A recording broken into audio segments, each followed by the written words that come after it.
তখন একটা চাইনিজ মেয়ের সাথে ওর সম্পর্ক হয়। সেই মেয়েটার নাম হচ্ছে শাম্মিউ। সেই মেয়েটার সাথে ওর বিয়ে হয় সম্পর্ক করার পরে। তারপরে ওদের একটা ছেলে হয়।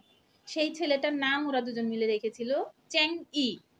হিসাব করলো ও জেলে যাওয়ার কিছুদিন আগে ও হিসাব করলো ওর ছেলের বয়স বর্তমানে ৩৫ বছর। জি, আমার আগে মালয়েশিয়ায় ও যখন ১০ বছর ছিল, মালয়েশিয়ায় যখন ও ১০ বছর ছিল আমার সাথে বিয়ের আগে, তখন একটা চাইনিজ মেয়ের সাথে ওর সম্পর্ক হয়। সেই মেয়েটার নাম আমাকে ও বলেছে, পরবর্তীতে সবকিছু আমার সাথে শেয়ার করেছিল। সেই মেয়েটার নাম হচ্ছে শাম্মিউ। সেই মেয়েটার সাথে ওর বিয়ে হয় সম্পর্ক করার পরে। তারপরে ওদের একটা ছেলে হয়। সেই ছেলেটার নাম ওরা দুজন মিলে রেখেছিল চ্যাং ই। ঠিক আছে? তো সেই ছেলেটার বয়স এত বছরের ভিতরে আমি ওকে বলতাম যে ওদের যোগাযোগ করো না কেন, খোঁজ খবর নাও না কেন। ও আমাকে উত্তর দিত ওদের সাথে যোগাযোগ করা মানে একটা ঝামেলা কাঁধে নেওয়া, এসব ঝামেলার ভিতরে যায় কি, এই ধরনের কথা বলতো। তো আমি বলতাম যে বাচ্চাটারও তো একটু খোঁজ নিতে পারো। তখন ও বলতো যে না, ওইসব ঝামেলার ভিতরে আমি যেতে চাই না। হিসাব করলো ও জেলে যাওয়ার কিছুদিন আগে ও হিসাব করলো ওর ছেলের বয়স বর্তমানে ৩৫ বছর। বাবা যা বলছে বলো, তুমি চুপ করে থাকো। আমিও চুপ মেরে থাকলাম। কিন্তু এই চুপ মেরে থাকা যে আজকে আমার এই এত বড় ক্ষতি করবে, আমি যে এই চুপ মেরে থাকার কারণে আজকে এত কিছু হবে, আমি যদি জানতাম না ভাইয়া, তাহলে আমি আজকে মনে করেন যে অনেক বছর আগেই হয়তো আমাদের আলাদা হয়ে যেতে হতো বা আলাদা হয়ে যেতাম। এটাই হতো। আমি ভেবেছিলাম কি যে না, ট্রান্সপ্লান্টের পর কয়দিনই বা মানুষ বাঁচে, একসাথে বাঁচি, একসাথে মিলেমিশে থাকি, কয়দিনই আর মানুষ বাঁচে, একসাথে থাকবো। এটাই ভেবেছি দেখে ওর ওই অত্যাচারগুলো, ওই খারাপ ভাষাগুলো, ওই খারাপ ব্যবহারগুলো না সব মেনে নিয়েছিলাম। কিন্তু এই শেষ পর্যায়ে এসে দেখলাম যে না, আসলে সম্ভব হচ্ছে না। যেভাবে ও আমাকে মারে, এই যে এখনো আমার সার্জারির জায়গায় যে লাথি মেরেছে সেটার কারণে ইনফেকশন হয়ে আছে। তারপর আমি সবসময় পেইন, ব্যথা করে। ব্যথার ওষুধ তো এত খাওয়া যায় না। যাদের কিডনির প্রবলেম বা যাদের একটা কিডনি, এত ব্যথার ওষুধটা ভালো না। যার জন্য আমি খেতেও পারি না, আমি ব্যথাটা সহ্য করে বেঁচে আছি। আসলে আমি চেয়েছিলাম কি একটু শান্তিতে বাঁচি, কিন্তু শান্তিতে বাঁচতে পারছি না। ওর এইসব মিথ্যে প্রচারণা।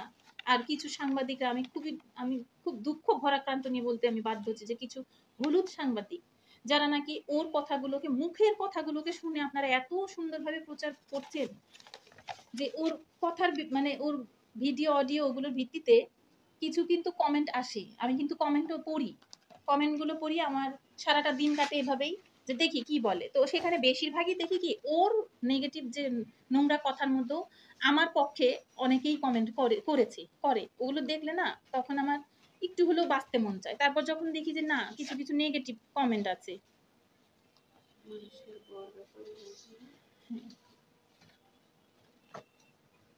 এই যে এই ধরনের যে একটা কমেন্ট দেখেন, এই কমেন্টটার কোনো ভিত্তি আছে যে যখন নাকি ইসে গেছে, ট্রান্সপ্লান্টে আমরা গেছি, তখন নাকি ট্রান্সপ্লান্টের ডেট হবার 2 দিন আগে আমি তাকে ফোর্স করেছি আমাকে ফ্ল্যাট লিখে দিতে হবে।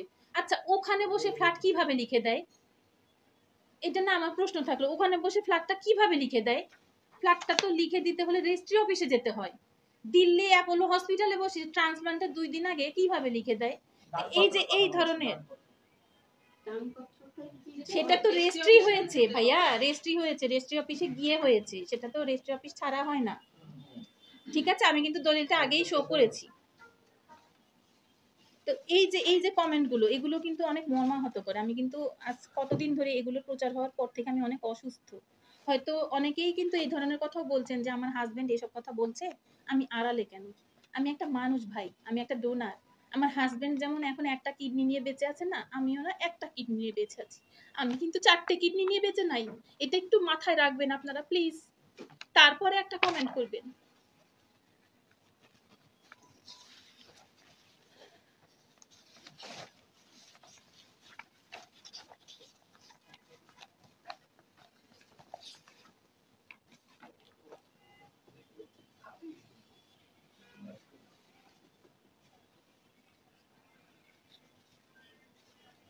মন্তব্যের কথা যেহেতু আসলো, মানে মন্তব্য যারা করছে, যারা একদম এভাবে ডিটেইলসে বলতেছে, মনে হচ্ছে যে তারা আপনাদের ডিটেইলস, কিন্তু এগুলো তো ওলটপালট। না না, কাছের বলতে আমার কাছের কেন হবে? এটা হয়তো বা আমি বোঝাচ্ছি আপনাকে, যেমন ইন্ডিয়ার কথা বললো, ইন্ডিয়াতে বসে আপনি কি চেয়েছেন না চেয়েছেন, এটা তো খুব কাছের কেউ না হলে জানার কথা না। এটা আমার কাছের না, এটা আমি মনে করি যে আমার হাজবেন্ড যে মেরি, পরকীয়া প্রেমিকা। আসলে আমি এই পরকীয়া কথাটা মুখ দিয়ে আনতেও পারি না। আমি অনেক সময় বলি কি ওর প্রেমিকা বা ওর সম্পর্ক আছে। অ্যাকচুয়ালি আমি পারিও না। ও তো খুব অবলীলায় বলে দিল আমি পরকীয়া করছি, এমন করছি, তেমন করছি।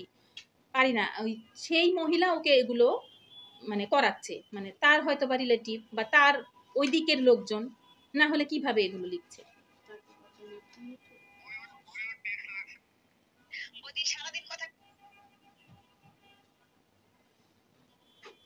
আপনার লিখিত বক্তব্য কি শেষ হয়েছে? আর একটা যে আমার হাজবেন্ড যে বলেছে ওর কখনো কোনো বউ ছিল না, কোনো সম্পর্ক ছিল না, এরকম ধরনের কথা বলেছে। কিন্তু আমি কিন্তু বলেছি যে ওর মালয়েশিয়ায় বউ ছিল, একটা বাচ্চাও ছিল। সেই বাচ্চার বয়স বর্তমানে ৩৫ বছর। তো এই কথাটাও কিন্তু ও অস্বীকার করেছে। হ্যাঁ? তো এটা আমি একটু রেকর্ডটা শোনাতে চাই আপনাদেরকে।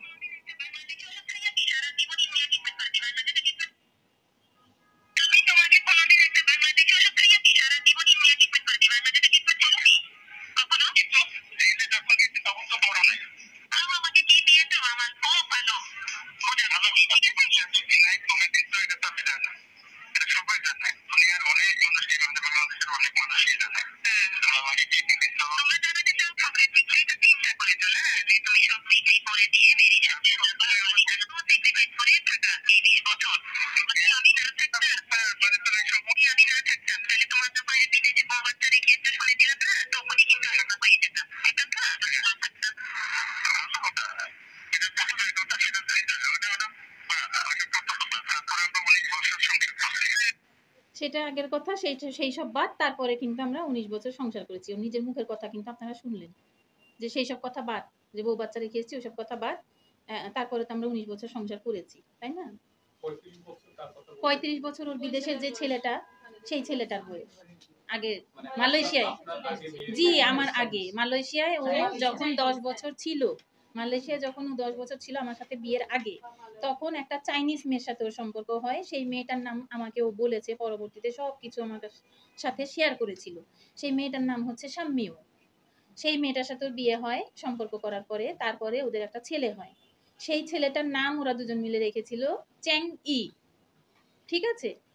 তো সেই ছেলেটার বয়স ও এত বছরের ভিতরে আমি ওকে বলতাম যে ওদের যোগাযোগ করো না কেন, খোঁজ খবর নাও না কেন। ও আমাকে উত্তর দিত ওদের সাথে যোগাযোগ করা মানে একটা ঝামেলা কাঁধে নেওয়া। এসব ঝামেলার ভিতরে যায় কে? এই ধরনের কথা বলতো। তো আমি বলতাম যে বাচ্চাটারও তো একটু খোঁজ নিতে পারো। তখন ও বলতো যে না ওইসব ঝামেলার ভিতরে আমি যেতে চাই না। হিসাব করলো ও জেলে যাওয়ার কিছুদিন আগে ও হিসাব করলো ওর ছেলের বয়স বর্তমানে ৩৫ বছর। আপনার হাজবেন্ডের বয়স এখন কত? আমার হাজবেন্ডের ৫৪-৫৫ এরকমই। হ্যাঁ, ৫৫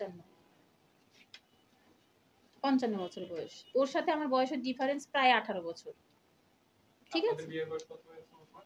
আমাদের বিয়ের বয়স এই ১৪ই ফেব্রুয়ারিতে ১৯ বছর শেষ, ২০ এ পড়েছে। ২০০৬ এ ১৪ই ফেব্রুয়ারিতে আমাদের বিয়ে হয়। আপনার কি এটা জানা আছে যে ওই বিয়ের কত বছর পরে আপনার সাথে বিয়ে হয়? ওই বিয়েটা তো ও তো আমার সাথে বিয়ের আগে ১০ বছর মালয়েশিয়ায় ছিল। আচ্ছা, মালয়েশিয়ায় যাওয়ার হয়তো কয়েকদিন পরে হয়তোবা সম্পর্ক হয়েছিল। তারপরে থেকেই তো ওখানে বিয়ে-শাদী, সংসার। এখন স্পেসিফিক ভাবে আমি তো ওইটা বলতে পারবো না যে ওনার কত বছর পরে আমাকে আবার বিয়ে করলো। এটা আমি অতটা। তবে ও বিদেশ থেকে এসেছিল হলো ২০০১ সালে আর আমাদের বিয়েটা হয় ২০০৬ সালে। আচ্ছা, আপনি তো যে